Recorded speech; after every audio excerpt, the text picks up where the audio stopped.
amin pong pinakamamahal na tagapamahalang pangkalahatan, ang kapatid na Eduardo V. Manalo.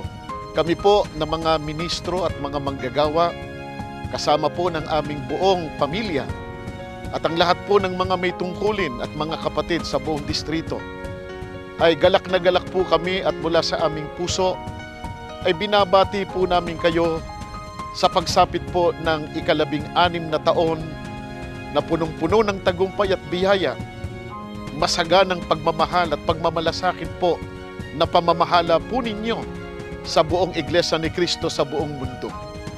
Ipinapangako po namin na patuloy po naming gagabayan at ipagmamalasakit ang mga kapatid upang silang lahat ay maakay sa kasiglan sa mga paglilingkod at sa pagbibigay ng kasiyahan sa ating Panginoon Diyos.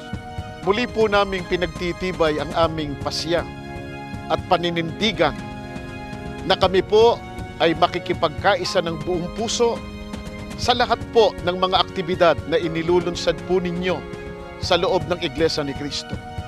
At anuman po ang mangyari, gagawin po namin ang masiglang paglilingkod sa Panginoon Diyos upang magtamo po kami ng kaligtasan. Idinadalangin po namin na lagi kayong ingatan ng ating Panginoong Diyos.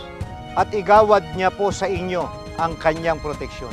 At patuloy pong ibiyaya sa inyo ang pinakamainam na kalusugan, ang masaganang karunungan at ang malakas na kapangyarihan. Alang-alang po sa kapakanan ng buong Iglesia, purihin po ang Panginoon Diyos at ang ating Panginoong Hesukristo. Kapatid na Eduardo V. Manalo, mahal na mahal po namin kayo